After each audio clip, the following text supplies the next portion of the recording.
Tara, samahan nyo ako, Pililya ride tayo. Time check, 2 PM ng tanghali. Katiri ka ng araw. Kung nakaraan ko pa gusto mag long ride ng tanghali, pasok kasi yung anak ko ng umaga, kaya di tayo makaride ng morning. Target talaga natin dito is 100 km ride. Kaso hindi ako makadecide kung sa windmill ba tayo or hala-hala. Kasi kung magwi-windmill tayo, aahon tayo, mabagal, pero mabilis yung lusong. Kung hala-hala naman, aatake tayo sa patag ng kahit 30-32 kph, di ba? Bakit kailangan 30-32 kph ang takbo? Kasi hapon po yung ride natin, medyo nagmamadali tayo para hindi tayo gabihin. Alam mo naman ngayon, marami na nang-hold up sa kalsada ngayon. Kahit nasaan ka, makita ka lang mag-isa nagbabike, hold upin ka na. Nag-decide pala ako mag long sleeve kasi grabe yung init ngayon. Yung batok ko naman kasi sanay na yan sa init eh. Ang dami nagtatanong kung saan daw yung Titing Kabayo. Ayan po siya. Bakit Titing Kabayo tawag? Nakita nyo po ba? Pero ang tawag po talaga dyan is Cavalier's Monument. Ang bansag lang talaga ng mga siklista dyan is Titing Kabayo. So mula nung pagpasok natin ng Binangonan, grabe na talaga yung headwind. Sobrang lakas ng hangin na sumasalubong sa atin. Isa yun sa dahilan kung bakit medyo nalalaspag na ako dito. Ang hirap kalaban ng hangin, ang hirap salubungin. Kaya okay talaga pag may tricycle na ganito eh, medyo nakakabuntot ka, nahaharangan niya yung hangin. Tamang aerodynamics lang. Pagpasok natin ng Pililya, medyo lumuwag na yung kalsada. Gumanda na din kasi ang kinis ng aspalto. Wala na ganong sasakyan, kaya makakapwesto na tayo sa aspalto mismo. Sulit talaga dito sa Pakil Road. Napakaganda ng view, nakakawala ng pagod kahit sobrang lakas ng headwind. Tapos beast mode on pa mukha niya, no? Talaga namang. By the way, sinakto ko talaga na 2 PM yung alis. Kasi ang max na tapos ng ride ko is alas 6. So sakto yun, 4 hours. Medyo tansyado ko na kasi 100 km ride dito sa Pililya, Rizal. Minsan less than 4 hours, minsan 4 hours, minsan lagpas ng 4 hours. Depende yan sa tambay. O depende yan sa tigil. Pero madalas talaga nasa 4 hours lang yung 100 km ride natin. Dahil nga 90 km ride lang yung gagawin natin, sure ako na less than 4 hours to. Kaya makakauwi tayo na may araw pa. Sakto, andito na tayo sa Hala-Hala Arco. Para sa mga gusto makita yung ride ko, ito yung screenshot.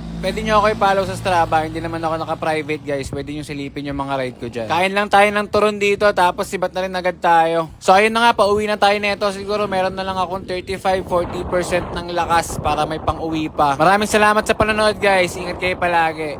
Putangin na, pauwi na. Headwind pa din ah. Cruise ah. Woo! Pililya, ba't naman ganito?